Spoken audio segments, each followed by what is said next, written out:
when you were running during, the 2022 with PBBM under the Uniteam ticket, ma'am, paulit-ulit po niyo pinapangako yung 20 pesos sa bigas. Nandun po kayo. Pero what were your thoughts back then? Actually, hindi ko siya narinig. Nakita ko lang sa isang video na sumagot siya, sa isang interview ata na sumagot siya sa 20 pesos ang kilo ng bigas. Tinanong ko na lang yon after na ng election. Tinanong ko yung isang businessman ng bigas. Sabi ko, kakayanin ba talaga ito or nagsinungaling siya noong sinasabi niya itong pangako na ito? Ang sabi sa akin ng businessman, nagsinungaling siya. Kasi imposible talaga ang 20 pesos na bigas. Pero pwede siya, hindi ko lang i-share sa inyo kasi ayoko tulungan. Thank you.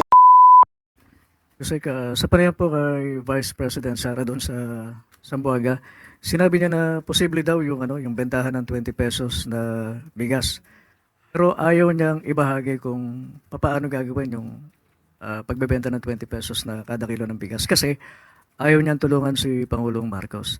Ano pong reaction dito ng Malacanang? Lumalabas po kasi kung ano po ba talaga ang anyo ng ating Vice Presidente.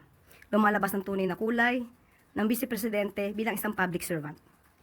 Sa pag-amin niya, nandito po ang kanyang sinabi, na imposible talaga ang 20 pesos na bigas, pero pwede siya. Hindi ko lang i-share sa inyo kasi ayaw kong tulungan si PBBM. Yan po ang tugon ni Vice Presidente ng Vice President. Sa pag-amin niya pong ito, na hindi niya i-share kung ano man ang kanyang kaalaman, kung mayroon man talagang kaalaman. Dahil nga sa ayaw niyang pagtulong sa ating Pangulo. Ito ay nagpapakita ng isang makasarili. Tandaan po natin, kung ano man po ang kaalaman na mayroon kayo, para sa taong bayan, ito po dapat ay agad-agad na isinasagawa at hindi po dapat ito tina-timing. Hindi ba na po naiisip ng Vice Presidente ang kapakanan ng taong bayan, lalo na po yung iba ay nahihirapang bumili ng bigas kahit na nga po mababa ang presyo ng bigas. Tandaan po natin, ang paglilingkod sa bayan ay hindi isang laro. Ang gobyerno, ang bansa ay hindi isang malaking playground. Huwag naman po sana maging asal bata ang Vice Presidente. Sinabi ng palas na huwag kang asal bata makasiri doon sa remarks mo na hindi mo ituturo kay BBM kung paano ibababa yung 20 pesos na kilo ng bigas. Kanino galing yan? Claire Castro, yung best friend mo. Sabi ko na nga, diba,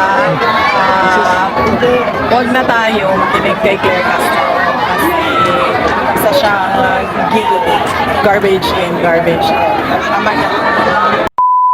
Major Navarro ni JC. Ma'am, fake news daw. Kayo po ang pinanggagalingan ng fake news about doon kay First Lady according to Lucy Castro. About doon sa drugs na kasama siya sa police report dahil nandito na siya sa Pilipinas bago pa raw po ipa-arrest si Presidente Duterte. Okay. Yung sa nangyari na...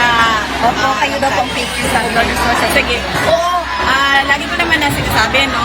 Huwag na tayo makinig kay Claire Castro at sa pinsan niya na si Franz Castro dahil nga ang kanilang pamilya ay pamilya na garbage in, garbage out. So, basura ang imalabas lagi sa Pilipinas. Mukhang hindi ata, I don't know kung nagigets ni Yusek ang ibig sabihin kasi in-interpret ngayon as regarding to the investigation po sa Prime Water. Ano po ibig sabihin? Hindi pag sinabi yung garbage in, garbage out. Ang ibig ko sabihin, kailangan ko, ayoko na mag-explain. Ayoko na mag-explain kay Castro kung ano ang ibig ko sabihin. Kapag hindi niya naintindihan, ay kasalanan niya yun. At wala akong obligasyon na mag-explain sa kanya. Last question, Mr. Habang May. kulong po, bakit daw sinisisi ang administration ng mga Congressman Duterte, managot na lang daw ang dapat managot? O kaya nga, sabi ko naman wala, ang sinabi ko na yun sabi ko, yung kay PRD, kaya gawin yun ng mga abogado, yung sa ating impeachment, nasa ang mga abogado na rin yun.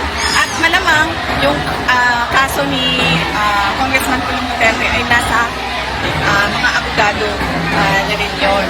Pero, yung timing na ginagawa nila at yung pattern na ginagawa nila sa pamilya namin galing sa administration ay hindi siya lost sa mga kababayan natin na nanonood. Nakikita nila kung ano yung paglilipit at pang-aapi na ginagawa nila sa kanilang mga kalaban sa politika para tabunan o koberan yung mga kakulangan ng gobyerno at ng administrasyon sa totoong serbisyo na kailangan ng bayan at kawalan ng mga development projects, big ticket projects at mga programa para sa ating Thank you. Kaya basura lang yung lumalabas sa bibig mo, Claire. Kaya panay-pananira lang.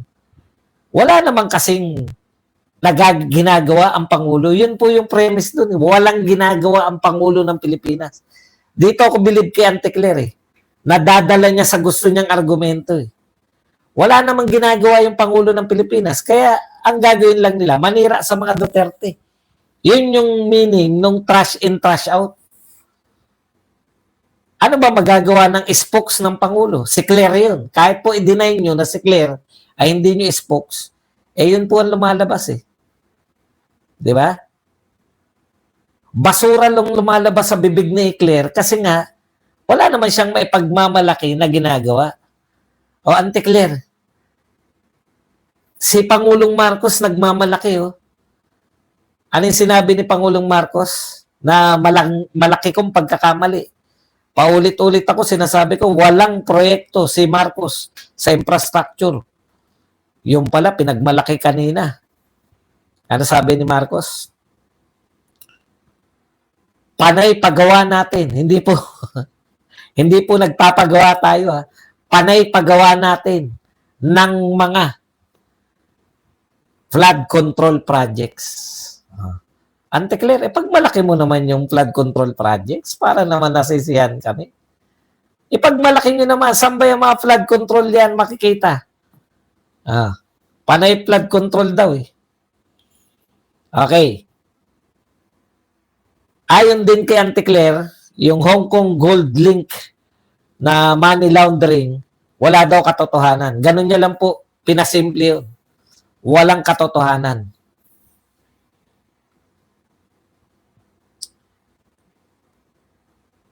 Ang nagtatanong itong si Aiden eh. Bilib din ako dito kay Aiden hanggang ngayon, nariyan pa. Maganda po yan, no? Hindi nila matanggal-tanggal si Aiden kasi sinasabi nila yung press freedom, di ba? Nagtatanong lang naman, bakit mo tatanggalin, di ba? Wala namang pinipake news. Okay. Nakakatuwa to si Aiden ng Net25 kasi consistent siya eh, no? Yung mga butas dito kay Auntie Claire, consistent talaga siya. Umani naman ito ng iba't ibang reaksyon mula sa ating mga netizens. Ayon kay Edna Leles, habang inaapi si VP Sara, lalong lumalabas ang mga baho ng mga kalaban. Pahayag naman ni Elgin Opeña, palaban na ang agila namin kaya patuloy lang po Madam VP kasi yung mga kalaban mo sobrang gigil na sayo. At ito naman ang saloobin mula sa ating kababayan na si Kath Guadalupe, fight for what is right, and fight for all Filipinos' sovereignty. Laban ng pumahal naming Vice Presidente. Mga kababayan, feel free to comment below para maglabas ng saloobin sa balitang ito.